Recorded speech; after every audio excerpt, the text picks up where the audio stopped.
Une vieille dame est retrouvée morte dans sa chambre d'hôtel.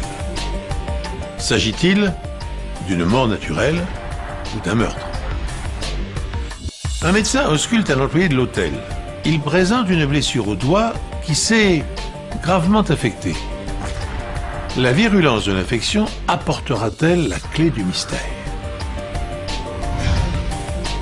À seulement 150 km de New York, une surveillante de prison disparaît mystérieusement. Ses collègues ignorent où elle se trouve. Et personne n'a rien signalé de suspect.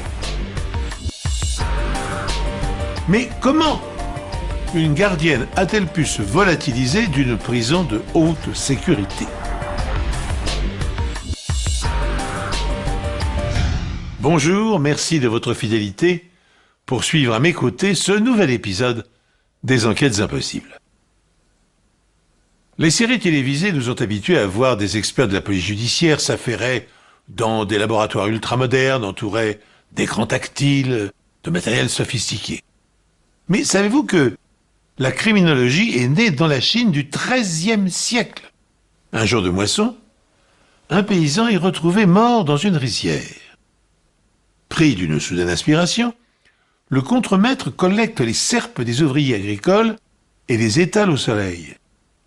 Des mouches apparaissent et se concentrent sur l'un des outils.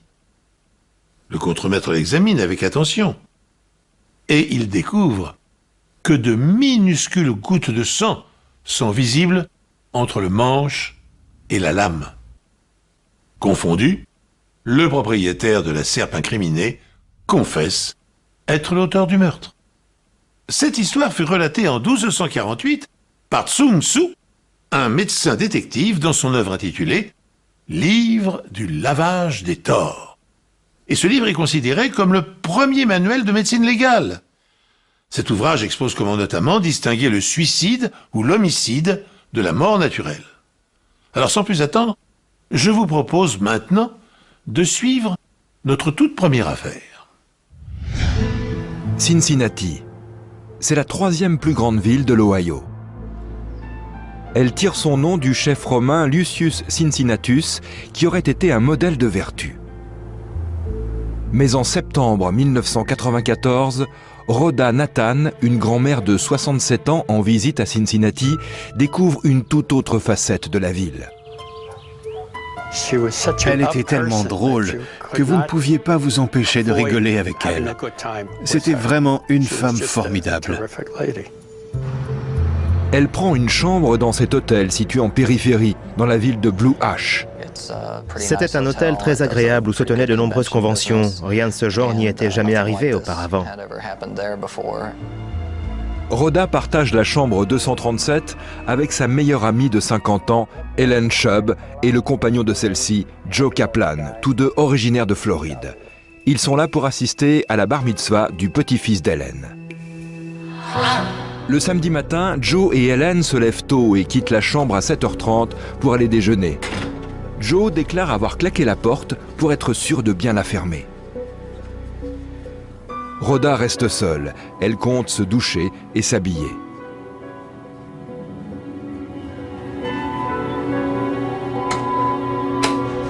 Après le petit déjeuner, une demi-heure plus tard, Helen et Joe retournent à la chambre. J'ai ouvert la porte et ça a été un choc terrible. J'ai vu le corps de Rhoda. Elle était entièrement nue. Elle avait la tête sur le côté. C'est comme si elle était devenue violette. À l'aide! 2 clients de l'hôtel, un cardiologue et une infirmière, répondent aux appels au secours du couple et tentent immédiatement de la réanimer, croyant à une crise cardiaque.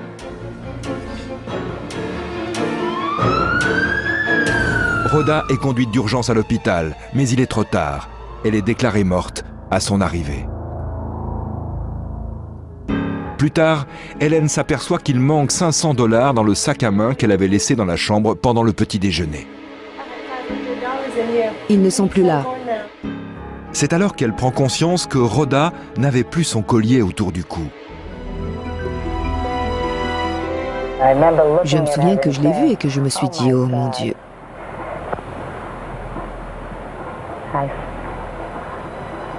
Et puis j'ai vu sa poitrine et j'ai compris. Je ne me suis pas dit dans ma tête où est son collier, mais je savais qu'il n'était pas là. La police interdit l'accès à la chambre 237, la scène de crime. C'est sans doute l'un des crimes les plus abominables que j'ai eu l'occasion de voir en 25 années de carrière. Elle est morte sous les coups. Elle a été battue à mort. C'est aussi simple que cela. L'autopsie confirme ce que la police soupçonne déjà. La mort de Rhoda est un homicide. C'est terrible pour notre communauté de voir des visiteurs qui viennent chez nous se faire brutaliser de la manière dont elle l'a été. Nous espérons rétablir la justice dans cette affaire et nous pensons que la peine de mort est la peine appropriée. Étant donné l'absence de signes d'effraction, on peut penser que Rhoda connaissait le tueur et lui a ouvert la porte. Toutefois, comme elle était nue, cette théorie est abandonnée. Il y a une tache de sang sur le rideau de la fenêtre et une trace de pas ensanglanté sur le sol de la salle de bain. C'était affreux. Elle était presque de la famille. Elle n'a rien fait de mal. Elle pensait qu'elle allait s'amuser, mais elle s'est trouvée au mauvais endroit, au mauvais moment. Le mobile du crime semble être le vol. Le collier en or avec des diamants de la victime a disparu, de même que les 500 $ en liquide qui se trouvaient dans le sac d'Hélène. La porte de la chambre 237 se trouve en face du salon de l'hôtel, mais personne n'a vu quelqu'un entrer dans la chambre. On savait que l'auteur des faits devait être présent à l'hôtel entre 7h30 et 8h, ce qui restreignait le champ des suspects et représentait un bon début. Les enquêteurs interrogent les clients de l'hôtel ainsi que les employés qui ont accès aux chambres. La mort de Rhoda Nathan n'est pas le seul incident survenu à l'hôtel ce jour-là. Un employé de l'hôtel de 42 ans, Elwood Butch Jones, s'est coupé à la main gauche sur le rebord d'une benne à ordures. Il a pointé à 6h ce matin-là. Quelques personnes l'ont vu et n'ont rien remarqué de particulier sur lui à ce moment-là. Mais vers 8h30, 9h, les gens ont remarqué qu'il avait la main gauche bandée.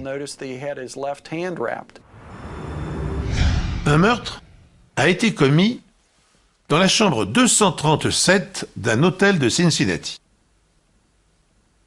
Rhoda Nathan, une veuve âgée de 67 ans, a été tuée avec une extrême violence. Le vol semble être le mobile puisqu'un collier de valeur et la somme de 500 $ ont disparu.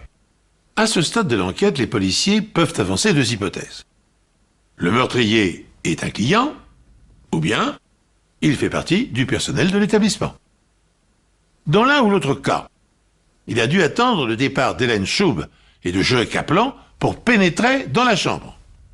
Puis, la croyant vide, il a fait main basse sur l'argent et les bijoux. Tandis qu'il s'affairait, Rhoda Nathan avait quitté la salle de bain. Pour ne pas risquer d'être démasqué, le voleur l'avait alors frappé au visage et à la poitrine sans lui accorder la moindre chance de survivre. 3 jours après le drame, Elwood Jones, un employé de l'hôtel, consulte un médecin. Il prétend s'être blessé la main sur le tranchant d'une benne à ordures et la plaie s'est dangereusement infectée. Bien que cet incident ne semble pas lié au meurtre, il va ouvrir la voie à une série de déductions extraordinaires. Jones est examiné par le docteur John McDonough, chirurgien de la main. La coupure était plutôt bénigne. Elle était petite et en partie cicatrisée. Et dans un premier temps, je l'ai cru quand il m'a dit s'être coupé sur le bord d'une benne au travail. Lorsque le docteur McDonough incise le doigt de Jones, du pus gicle à plus de 25 cm de distance. L'entaille est profonde et atteint la capsule, l'enveloppe stérile de l'articulation du doigt de Jones. Elwood Jones subit 2 opérations. Il est soumis à un traitement antibiotique et reste hospitalisé pendant 5 jours. D'après les médecins, il aurait pu ne pas s'en sortir s'il n'avait pas consulté. Le docteur McDonough a du mal à croire que cette blessure soit le résultat d'une coupure par un objet métallique.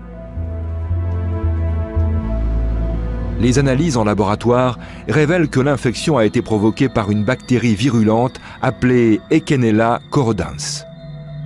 Le germe Echinella se trouve naturellement dans la bouche, sous la plaque dentaire, le long de la gencive. Pour qu'il se propage, il faut rompre la plaque dentaire. Ça implique une blessure grave. Et ça arrive généralement lorsqu'une dent est cassée ou qu'elle est heurtée par un objet dur, comme un poing ou un os de la main.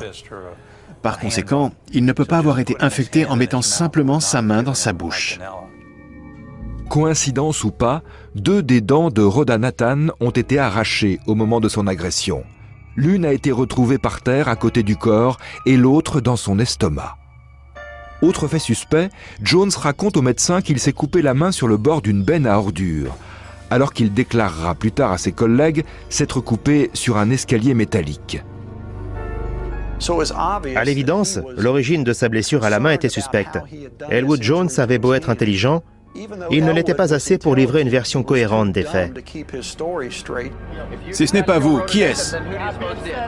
J'ai été piégé, je ne suis pas coupable. C'est l'une des affaires de meurtre les plus brutales dont j'ai entendu parler. Un acte d'une pure méchanceté et d'une totale absurdité qui m'a stupéfié. Une piste est apparue dans l'affaire Rhoda Nathan. Elwood Jones, un employé de l'hôtel en service le jour du meurtre, s'est fait une profonde entaille à la main le même jour. Au départ, les enquêteurs ne le suspectent pas plus qu'un autre. Mais lorsqu'ils apprennent qu'il a donné à ses collègues une version de son accident différente de celle qu'il a donnée à l'hôpital, ils décident d'interroger le chirurgien John McDonough. Ils voulaient que je leur donne des informations sur M. Jones. Alors je leur ai répondu que c'était impossible. J'étais son médecin et lui mon patient, et par conséquent, ça posait un problème de déontologie, ne serait-ce que de parler de lui avec eux. Dans la plupart des pays, le secret médical est un droit inaliénable. Ainsi, la police ne peut contraindre un médecin à révéler les informations confidentielles qu'il partage avec son patient. Néanmoins, dans l'État de l'Ohio, dans lequel se déroule notre histoire, la Cour suprême a promulgué une loi levant cette interdiction dans le cas où un médecin estimerait qu'une blessure résulte d'un crime perpétré avec violence. Et cette disposition concerne la blessure à la main pour laquelle Elwood Jones a consulté un praticien. Quelques jours plus tard, ils sont revenus me voir avec un mandat. Ils m'ont dit qu'en tant que médecin soumis aux lois de l'État de l'Ohio, j'étais contraint de témoigner dans une affaire de cette nature. Le docteur McDonough déclare avoir d'abord cru Jones quand celui-ci a prétendu s'être coupé la main sur le rebord d'une benne, mais qu'après avoir examiné sa plaie de plus près, il a compris que ce dernier avait menti. Pour lui, la blessure est le résultat d'une morsure humaine, survenue lors d'un coup de poing. Cela signifie que le poing serré est entré en contact avec une dent. Pour nous, une morsure résultant d'un coup, c'est une blessure à la main, généralement au niveau des articulations des doigts. Quand une personne en frappe une autre à la bouche pendant une bagarre, ce qui se passe, c'est que le bord de la dent pénètre dans la peau et elle peut se casser. Et ce bord tranchant introduit la bactérie sous la peau, dans les tissus mous de la main.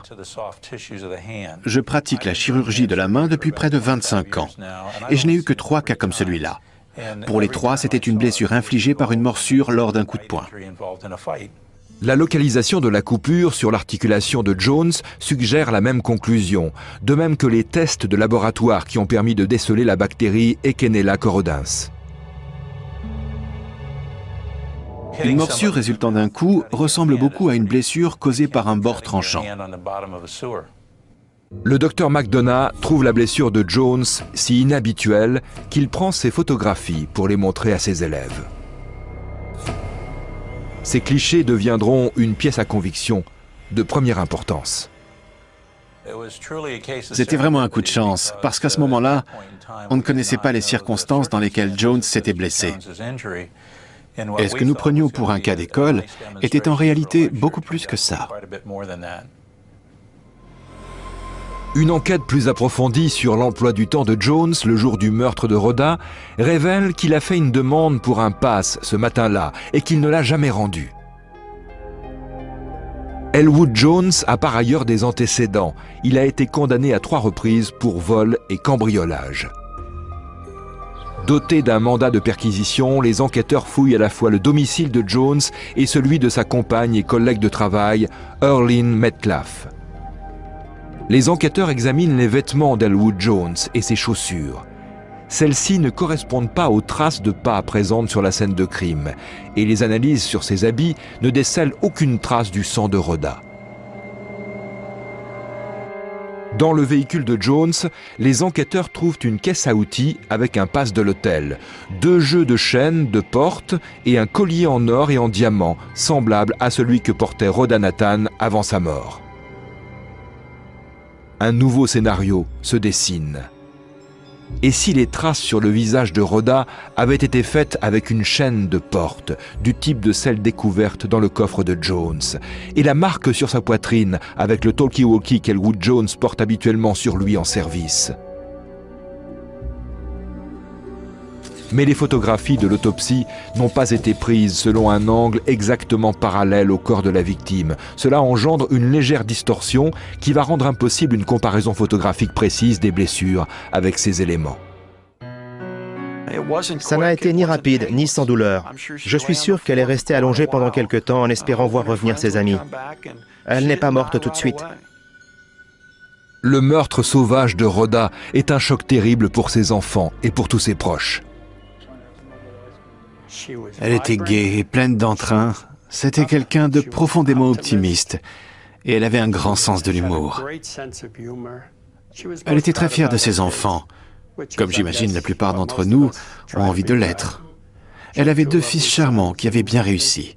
Une belle famille, de beaux petits-enfants, des gens bien. La police apprend que le FBI vient de développer une nouvelle technique pour corriger les déformations de perspective des photographies. La table réglable de la machine est placée de façon à reproduire l'angle de l'appareil au moment de la photographie initiale.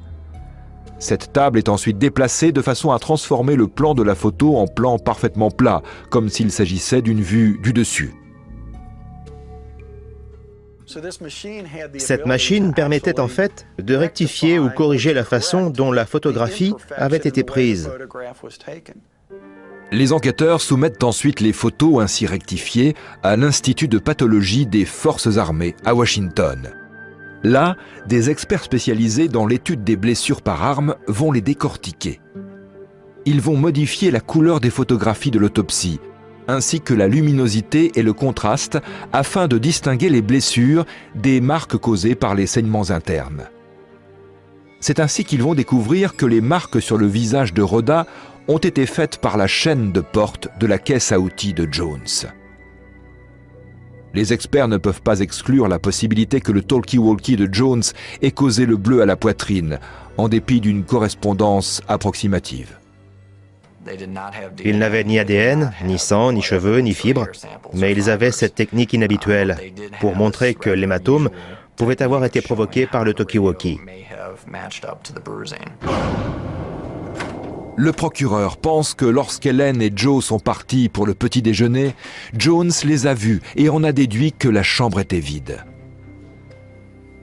Il se munit de sa caisse à outils et d'une chaîne de porte pour pouvoir prétexter des travaux de maintenance au cas où le couple revienne plus tôt que prévu. Il utilise ensuite le pass qu'il a récupéré quelques heures plus tôt.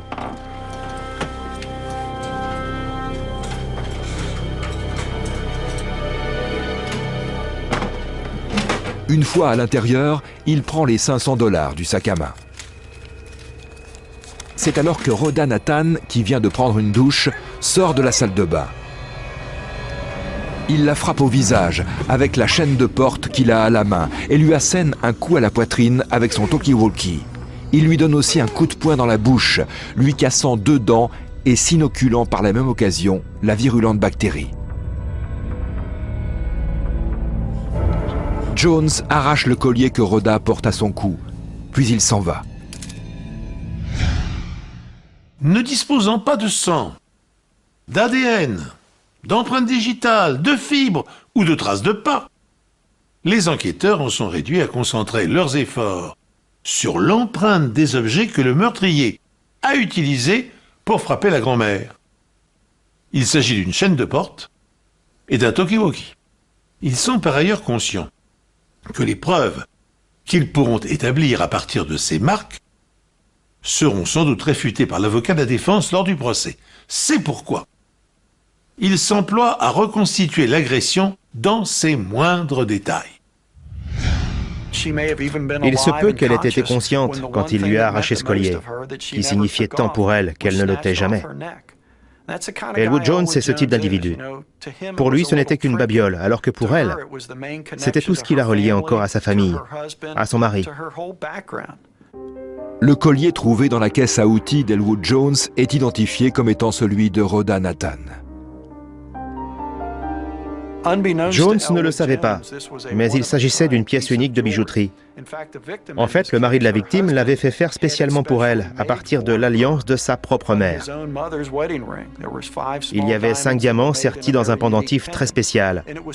Et elle y tenait tellement que même quand elle prenait sa douche, même quand elle allait nager et quand elle dormait, ce collier ne la quittait absolument jamais. Le docteur McDonough atteste que la blessure à la main de Jones et son infection due à la bactérie Echinella corrodens sont la conséquence d'une morsure et non d'une coupure avec un objet métallique comme le prétend Jones. Il y avait polémique sur la façon dont la morsure, ou plutôt la blessure, avait pu s'affecter. Mais le médecin qui a témoigné a été très persuasif quand il a dit que seule une bouche humaine pouvait avoir causé cette plaie. Ça a été un argument très convaincant pour le jury, c'est certain. Mais de tous les hôpitaux de la ville et de tous les médecins, celui sur lequel Elwood Jones finit par tomber cette nuit-là est par un pur hasard le docteur McDonough. Je ne suis pas du tout désolé pour Elwood, mais je suis convaincu que s'il avait été vu par un autre, cette affaire n'aurait pas été résolue. Les photos des blessures de Rhoda suggèrent que la radio d'Elwood Jones et la chaîne de porte trouvée dans sa caisse à outils ont probablement été utilisées lors de son agression. Je suis innocent. Elwood Jones prétend avoir été piégé par la police, laquelle, d'après lui, aurait mis le collier dans sa caisse à outils. Il disait qu'il n'avait rien fait, qu'il faisait juste son boulot ce jour-là, et que c'est lui qu'on avait arrêté parce qu'il avait un casier. Il ne faudra que 10 heures au jury pour délibérer. Elwood Jones est déclaré coupable de vol, de cambriolage et de meurtre aggravé. J'ai dit que j'étais innocent, et je continue de le dire. Je n'ai pas commis ce crime. Elwood est une ordure. Je ne sais pas si je peux le dire, mais j'ai jugé des tueurs en série moins casse-pieds que lui. Il était arrogant, méchant avec son avocat. Il était foncièrement mauvais. Après examen, la Cour est entièrement d'accord avec les recommandations données par le jury. Elwood Jones est condamné à mort. À l'extérieur du tribunal, la sœur de Jones ne cache pas sa colère. Ce qui s'est passé dans cette cour cet après-midi est insensé. La police de Blue Ash a piégé mon frère. Dans cette affaire, il faut entendre tout le monde, le juge, le procureur. Cette affaire était intéressante pour beaucoup de raisons. Pas seulement parce que le crime a eu lieu dans un endroit où on ne s'attend généralement pas à rencontrer une telle violence. Ce qui l'a rendu encore plus choquant peut-être. Mais le plus intéressant dans cette affaire, ce sont toutes les preuves scientifiques qui ont été apportées, les preuves médico-légales qui ont été trouvées. Ce n'est pas le genre de preuves qu'on peut voir dans toutes les enquêtes. J'aimerais lui dire de commencer à faire la paix avec son créateur, parce que je crois qu'il va bientôt le rencontrer, et là, il devra payer pour le crime ignoble qu'il a commis. Tout au long de son procès, Elwood Jones a vivement critiqué la façon dont ses avocats avaient conduit sa défense. Il a également remis en cause la levée du secret médical qui avait permis aux policiers de relier sa blessure infectée à l'agression de Rhoda Nathan, en pure perte. Juges et jurés l'ont condamné à la peine de mort. Aujourd'hui, aux États-Unis, la peine capitale est appliquée dans 34 des 50 États de la Fédération. 90% des exécutions concernent les États du Sud. Sachez encore que le nombre de condamnations à mort a été divisé par 3 en 10 ans, passant de 317 en 1996 à 111 en 2007. La plupart des exécutions sont réalisées par injection létale. La mort par électrocution, chambre à gaz, pendaison et peloton d'exécution venant ensuite en ordre décroissant. Curieusement, certains États proposent aux condamnés de choisir entre 2 méthodes. D'autres se réservent la possibilité d'employer une technique alternative dans le cas où l'injection serait impraticable pour raison de santé. Mais, si vous le voulez bien, passons à notre seconde affaire. Les marques de morsure sont-elles suffisamment fiables et précises pour permettre aux policiers d'arrêter un meurtrier? 2 histoires contradictoires fournissent des réponses. En 1992, à Miami, Stanley Cornett est formellement identifié comme étant l'agresseur d'une jeune femme grâce à la marque d'une morsure imprimée sur son bras. A contrario, l'année précédente, Ray Crone est injustement accusé d'un homicide et passe 10 ans en prison. Lors de la réouverture du procès, un expert réussit à prouver que l'empreinte dentaire retrouvée sur le cadavre de Kim Ancona n'était pas la sienne. Comme vous l'avez deviné, les empreintes de dents occupent une place centrale dans notre seconde histoire. Établissement correctionnel de Green Haven. C'est l'une des prisons de haute sécurité les plus strictes des États-Unis. Dans ces quartiers surpeuplés cohabitent 800 des criminels les plus violents de l'État de New York. Green Haven, à l'époque, était considéré comme la super prison de haute sécurité de l'État. Tous les détenus purgeaient de longues peines.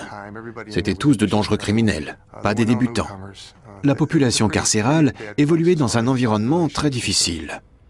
Parmi les détenus de Green Haven, plus de 500 sont des meurtriers. 1981. Pour la première fois, des femmes sont engagées pour travailler dans cette prison de haute sécurité pour hommes. Elles sont 50, toutes novices. Parmi elles se trouve Donna Payant, 31 ans. Si je devais décrire Donna et sa personnalité, je dirais que c'était quelqu'un de volontaire, très indépendant et déterminé.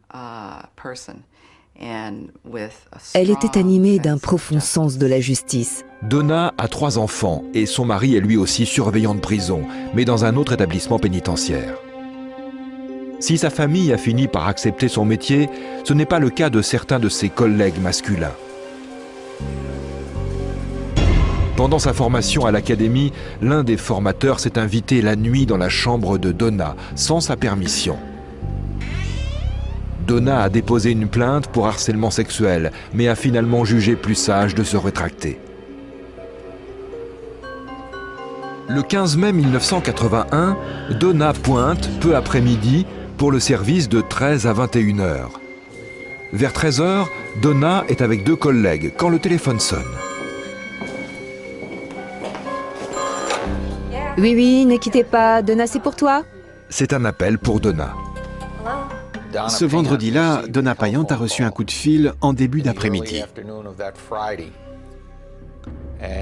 C'était un appel plutôt mystérieux, et si l'on en croit ses collègues, qui étaient alors en service avec elle, elle aurait eu après une réaction qui les a plutôt inquiétés.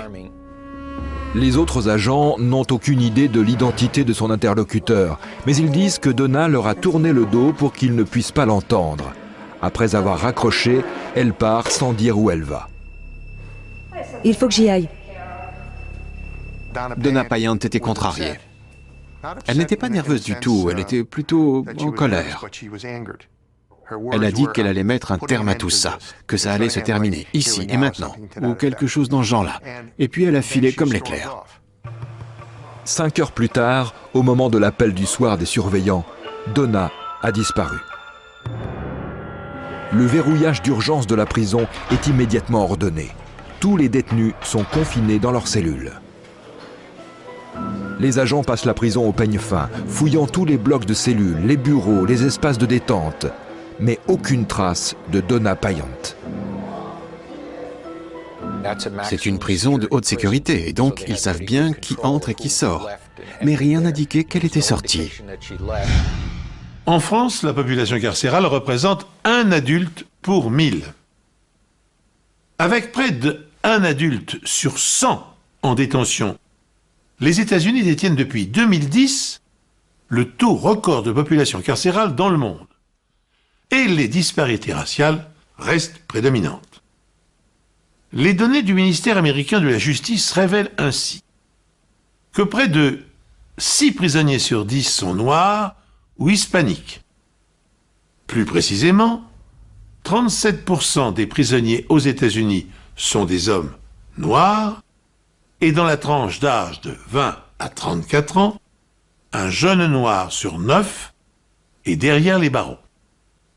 Le Conseil national de la criminalité et de la délinquance souligne par ailleurs que la population américaine ne représente que 5% de la population mondiale, mais 25% de la population carcérale mondiale.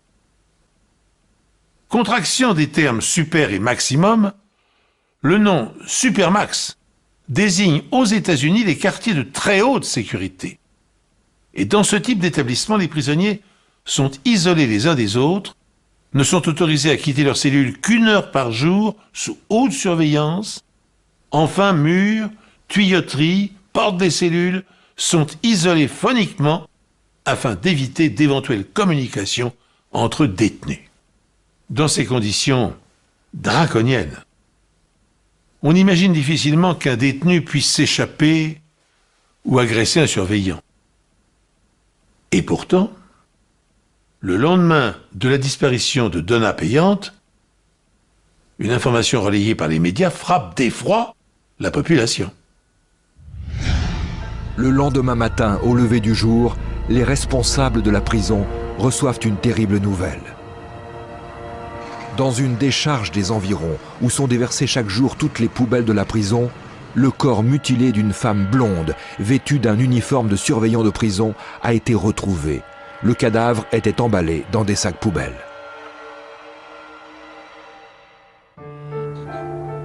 Le lendemain de la disparition de Donna Payant, sa famille est convoquée à la prison de Green Haven.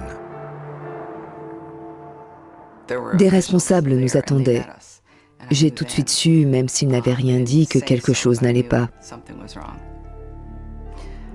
Nous les avons suivis et ils nous ont alors dit qu'elle était décédée et qu'ils l'avaient retrouvée dans une décharge à côté. Le corps est identifié comme étant celui de Donna Payant. Dans l'histoire des États-Unis, elle est la première surveillante de prison morte dans l'exercice de ses fonctions. Elle a été retrouvée avec des liens autour des poignets et du cou. La cause de la mort est la strangulation. Des signes montrent qu'elle a aussi été violée. Mon père était vraiment bouleversé. Il ne s'en est jamais remis. Le corps était passé par le compacteur d'un camion poubelle, ce qui signifiait qu'il avait été jeté dans une benne de la prison, laquelle avait ensuite été vidée dans le camion poubelle affecté à l'établissement. Ensuite, dans la décharge, le cadavre avait été écrasé par un bulldozer, utilisé pour aplanir les monticules de déchets. La totalité de ses os est cassée.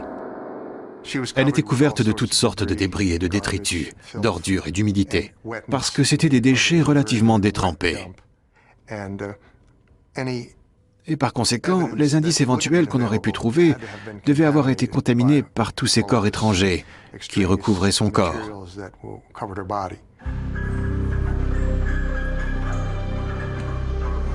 Si le corps de Donna Payant a quitté Green Haven avec les poubelles de la prison, Le tueur doit être quelqu'un de l'intérieur, qui jouit de plus de liberté que les détenus ordinaires. Mais qui, au sein de la prison, aurait voulu sa mort?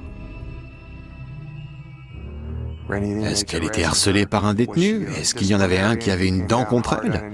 Y avait-il une raison pour laquelle il lui en aurait voulu?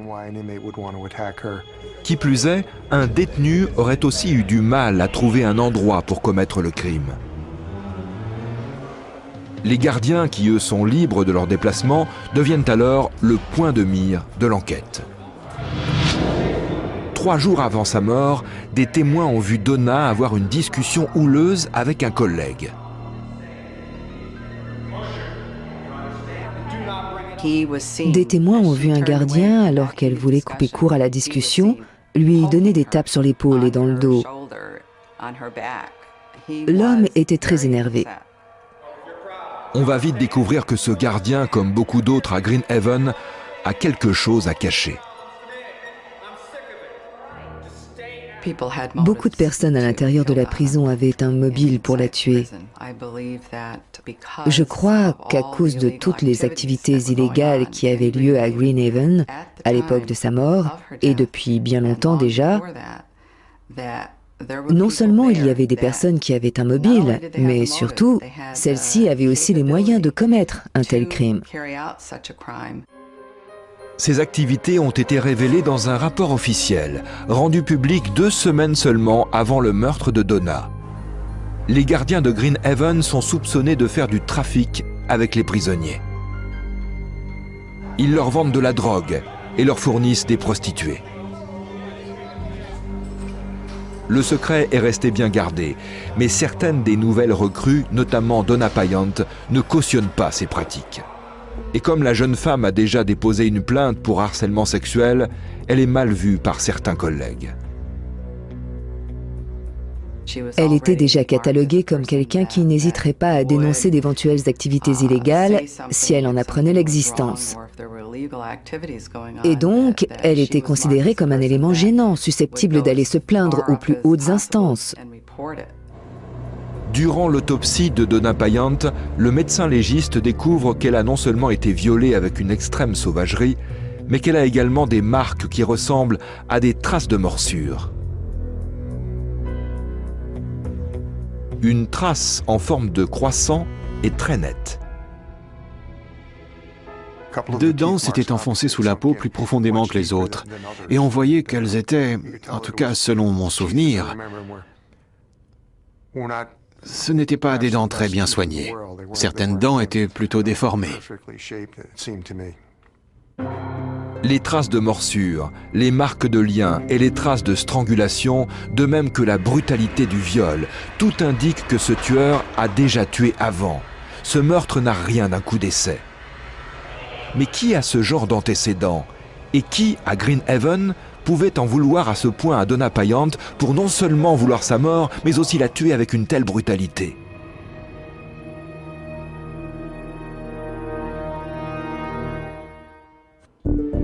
Le corps de Donna Payant a été retrouvé ici à la décharge d'Amenia, à 50 km de la prison. La nouvelle du meurtre se répand bientôt dans tout l'État de New York. La trace de morsure sur le corps de Donna est photographiée et envoyée au docteur Lowell Levin, célèbre odontologiste médico-légal. Donna Payant, une gardienne de 31 ans, a été sauvagement agressée à l'intérieur de la prison de haute sécurité de Green Haven. Elle a été violée et étranglée. Puis son corps a été jeté dans la broyeuse d'une benne à ordures, avant d'être abandonné dans une décharge. Le spectacle de ce corps mutilé soulève le cœur des policiers et du médecin légiste. Néanmoins, le docteur Levine, un expert en odontologie judiciaire, est capable de reconnaître des marques de morsure, des traces qui éveillent en lui de macabres réminiscences. J'ai dit, tiens, je viens d'en parler il y a quelques jours dans mon cours sur une ancienne affaire qui s'était produite dans le même état.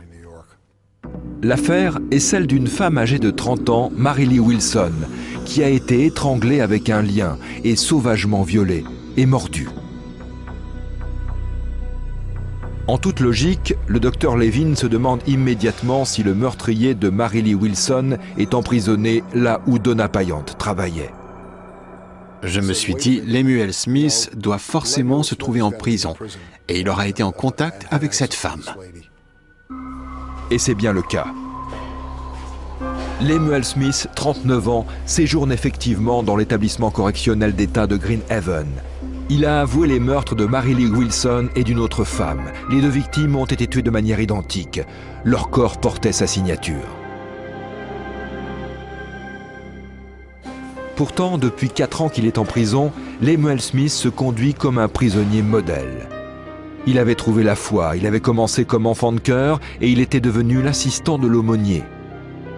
Cette fonction lui confère une grande liberté au sein de la prison, une liberté dont ne bénéficient pas les autres détenus. En aucun cas, j'aurais pu la tuer. Cette femme a été battue, elle est censée avoir été sodomisée, n'est-ce pas? Pourtant, c'est un couloir plutôt fréquenté. Et j'aurais eu la possibilité de lui faire subir tout ça? Ensuite, elle a été ligotée et emballée dans des sacs poubelles. C'est bien ça? Et ensuite, elle est censée avoir été balancée dans une benne à ordures. J'imagine que vous n'avez jamais essayé de soulever un corps sans vie. Ça pèse 2 fois plus lourd que quelqu'un qui est vivant. Non, c'est juste infaisable. Mais les responsables de la prison ont la preuve que Smith a été en contact avec Donna Payant et qu'ils ont noué des liens amicaux. Oui, je la connaissais bien, elle travaillait dans mon bloc. C'est tout. Donna Payant était entrée en contact avec Lemuel Smith concernant un objet. Je crois qu'il s'agissait d'une boîte à bijoux qu'elle voulait faire fabriquer. Pendant sa détention, Lemuel Smith faisait un peu de sculpture sur bois occasionnellement.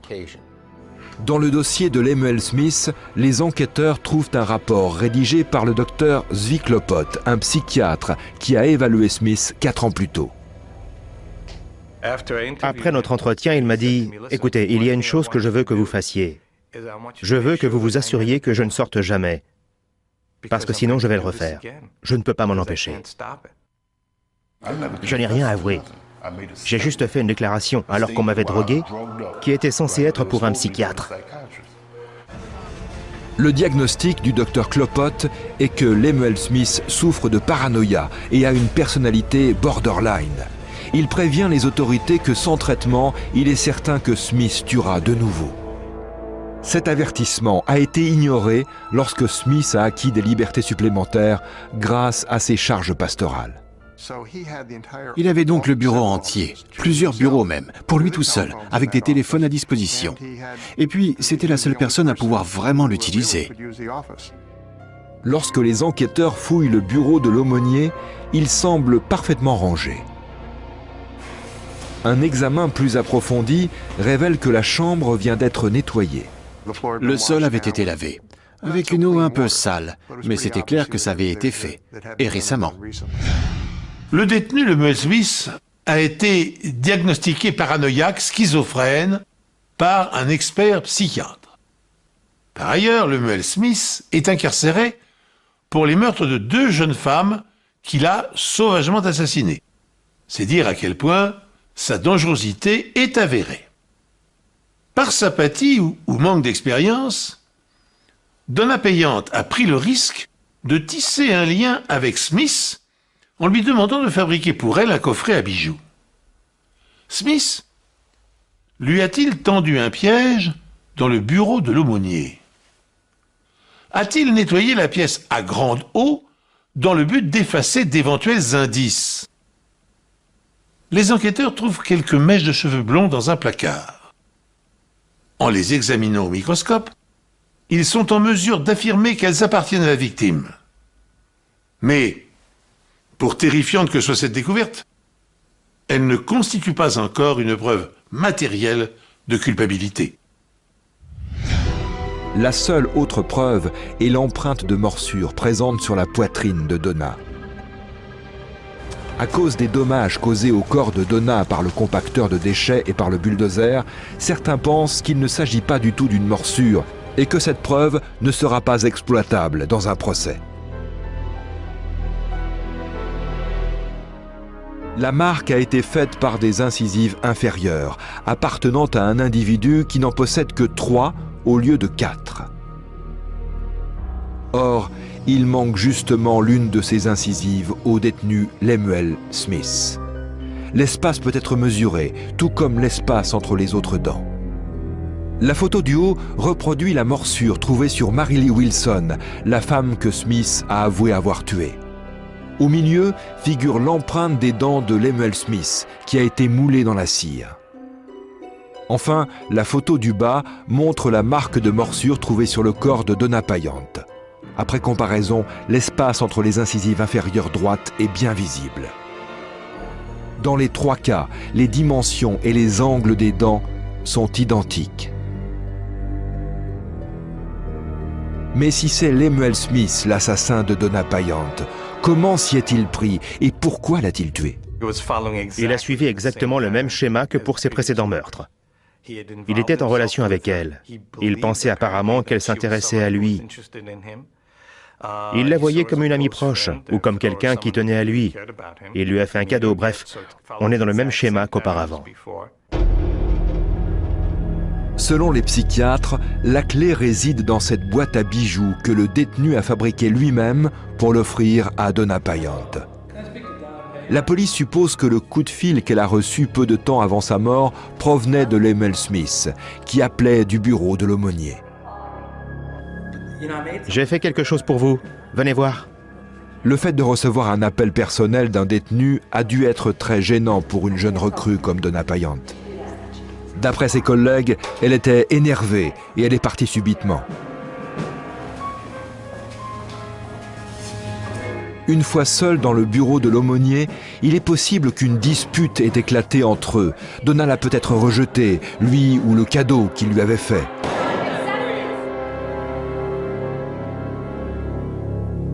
Cela aura suffi à déclencher chez Lemuel Smith la même folie meurtrière que celle qui avait précédemment causé la mort des 2 autres femmes. Ensuite, il la viole et l'étrangle, et à un moment donné, il la mord. L'aumônier était absent ce jour-là, et Smith a donc bénéficié de toute la tranquillité nécessaire pour commettre son forfait, emballer le corps dans des sacs poubelles et pour finir, nettoyer la pièce. Le nettoyage a été bien fait dans l'ensemble, même si des cheveux de la victime ont été retrouvés dans un placard du bureau. Lemuel Smith dispose par ailleurs des droits d'accès nécessaires pour transporter le corps jusqu'à la poubelle, sans être inquiété. En janvier 1983, Lemuel Smith est reconnu coupable du meurtre de Donna Payant. Il passe désormais 23 heures sur 24 en isolement. Lemuel Smith continue de clamer son innocence, prétendant avoir été piégé par les gardiens de la prison. Je ne suis pas politiquement correct. Je suis un criminel, on est d'accord? J'ai des antécédents, c'est vrai. Personne ne veut rien dire de positif sur moi parce que c'est contraire au système.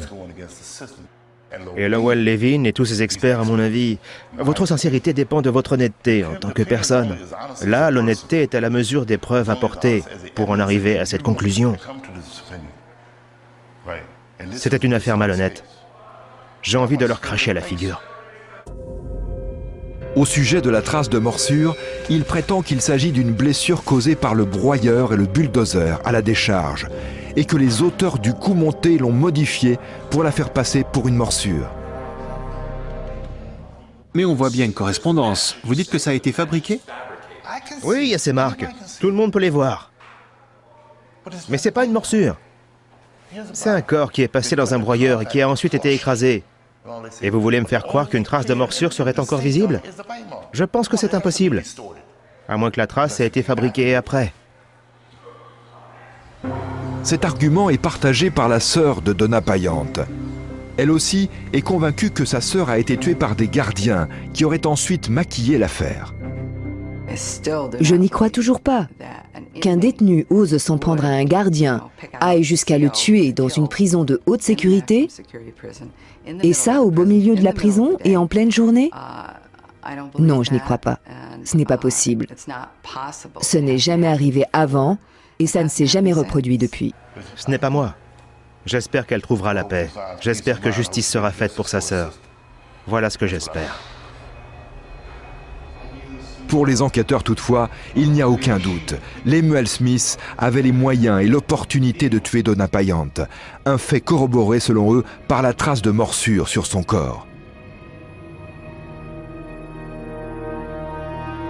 Il a commis le même crime à 3 reprises, sur 3 femmes différentes, et il doit savoir au fond de lui qu'il a de nouveau commis un meurtre.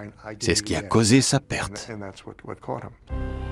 Une stèle a depuis été érigée devant la prison de Greenhaven, en mémoire de Donna Payant, victime d'un crime abominable, un meurtre qui, selon beaucoup, aurait pu et aurait dû être évité.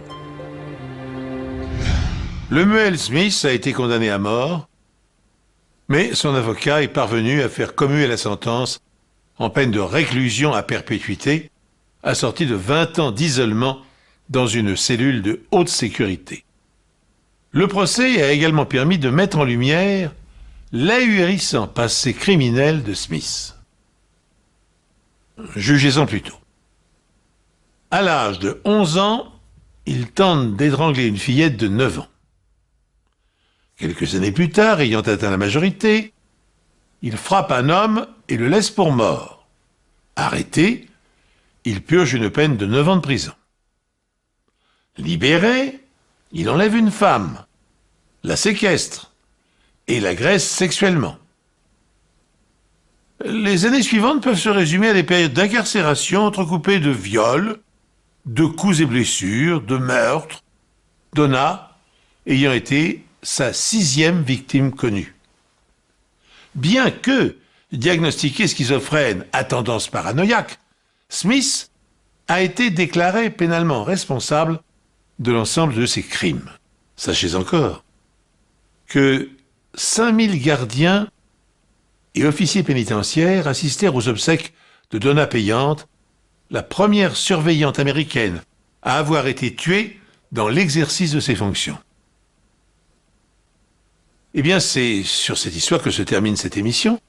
Je vous remercie d'avoir suivi en ma compagnie et nous nous retrouvons très prochainement sur cette antenne pour un nouvel épisode des Enquêtes Impossibles.